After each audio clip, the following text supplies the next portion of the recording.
அட்டகாசமாக mutton basmati rice biryani அல்டிமேட்டாக இருக்கும். ஸோ ஃபுல் ரெசிபி பார்த்து செஞ்சு நீங்களும் சாப்பிட்டு கமெண்ட் பண்ணுங்கள். Basmati rice mutton biryani first வந்து மட்டனை நல்லா வாஷ் பண்ணி எடுத்துருக்கேன். இப்போ கொஞ்சம் பிரியாணி மசாலா சேர்த்துக்கலாங்க. ஒரே டீஸ்பூன் தான், நான் 2 டைமாக போட்டிருக்கேன். அதுக்கப்புறம் காஷ்மீரி மிளகாய் பவுடர் வந்து ஒரு 1/2 டீஸ்பூன் வந்து சேர்த்துக்கலாம்.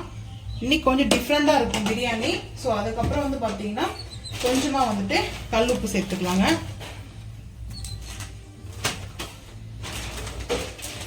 இஞ்சி பூண்டு பேஸ்ட்டு 1 டீஸ்பூனுங்க. நெய் வந்து 1 டீஸ்பூன் சேர்க்குறேன். சேர்த்துட்டு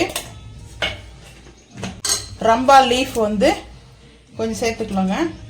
இந்த மட்டனோடைய ஸ்மெல் நல்லாயிருக்கும் இந்த ரம்பா குக் ஆச்சுன்னா. இப்போது அப்படியே ஒரு மிக்ஸ் பண்ணிக்கலாம்.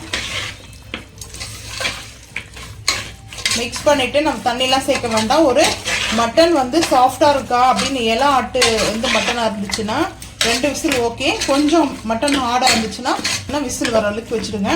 4 விசிலாவது வரணும், 4 வரணும். ஸோ இப்போ பாருங்கள் அந்த நெய் எதுக்கு சேர்த்துருக்கோன்னா இந்த பிரியாணி செம்ம டேஸ்ட்டு, ரொம்ப ராயல் பிரியாணியாக இருக்குங்க.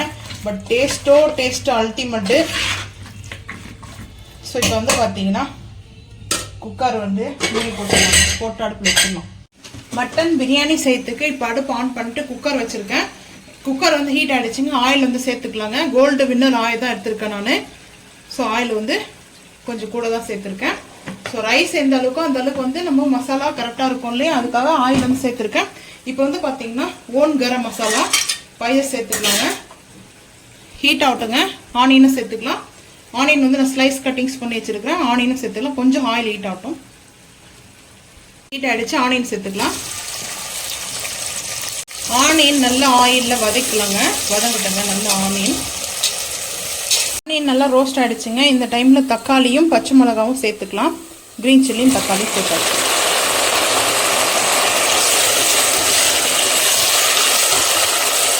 சேர்த்துட்டு நல்லா மிக்ஸ் பண்ணிக்கலாங்க.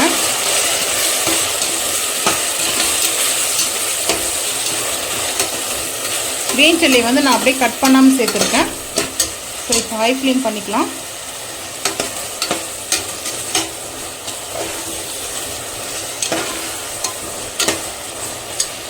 கொஞ்சம் இப்போ காஷ்மீரி மிளகாய் பவுடர் வந்து சேர்த்துக்கலாங்க. கொஞ்சமாக வந்து சேர்த்துக்கிறேன். அதுக்கப்புறம் பிரியாணி மசாலா நம்ம அரைச்சோம் இல்லையா ஃப்ரெஷ்ஷாக. ஸோ அந்த மசாலா வந்து பார்த்திங்கன்னா ஒரு 1.25 டீஸ்பூன் சேர்த்துக்க போகிறேன். சின்ன டீஸ்பூன் தான் இது. ஸோ அதனால் நல்லா மிக்ஸ் பண்ணிக்கோங்க. மிக்ஸ் பண்ணிவிட்டு கூட புதினா ஒரு கைப்பிடி அளவுக்கு வாஷ் பண்ணி வச்சுருங்க. புதினாவை சேர்த்துக்கலாம். கொத்தமல்லி மட்டும் முடிஞ்சிடுச்சு. ஸோ அதை நல்லா வாங்கிட்டு வரல, அதனால் புதினா மட்டும் சேர்த்துருக்கேன். மெயின் புதினா தாங்க தேவை பிரியாணிக்கு. அந்த ஸ்மெல்லு இதெல்லாம் நல்லாயிருக்கும். இப்போது கோடு வந்து பார்த்திங்கன்னா ஒரு 2 ஸ்பூனுக்கு சேர்த்துக்கிறேன். சேர்த்தாச்சு. இதுதான் கொஞ்சம் டிஃப்ரெண்ட்டான பிரியாணி இன்றைக்கி நம்ம செய்கிறதுலையே. ஃப்ரெஷ்ஷான மசாலா வந்து ரோஸ்ட் பண்ணாமல் நம்ம செய்கிறோம். ஸோ இப்போது மட்டனை வந்து குக் பண்ணி வச்சுருக்கோங்க. குக் பண்ணி வச்சுருக்கிற மட்டன் அந்த ஜூஸோடு சேர்த்துக்கலாம்.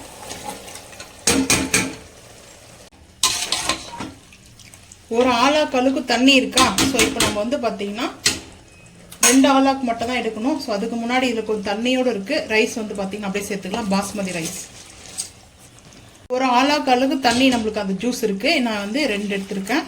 அடுத்து வந்து 3 ஆளாக்கு இருந்து எடுத்துக்கிறேன். கரெக்டாக 3 ஆளாக்கு.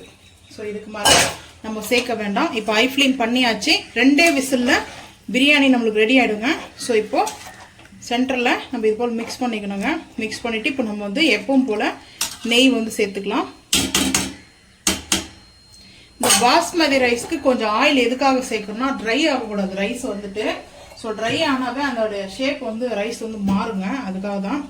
இப்போது எப்பவும் போல் நெய் ஒரு குழிக்கரண்டி சேர்த்தாச்சுங்க.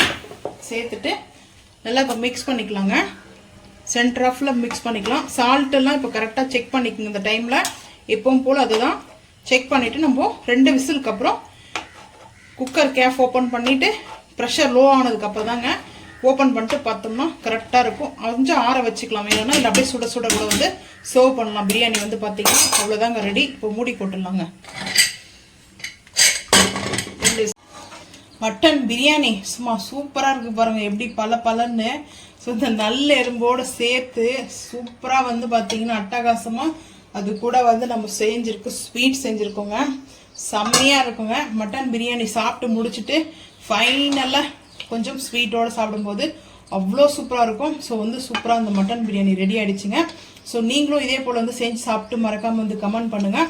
ஸோ இந்த வீடியோ பிடிச்சா லைக் பண்ணுங்கள், ஷேர் பண்ணுங்கள், சப்ஸ்கிரைப் பண்ணுங்கள், பெல் ஐக்கான் வந்து கிளிக் பண்ணுங்கள், மறக்காமல் சேனல் வந்து ஃபாலோ பண்ணுங்கள். அப்போ தான் நம்ம போகிற வீடியோ உங்களுக்கு நோட்டிஃபிகேஷனாக வருங்க. தேங்க்யூ.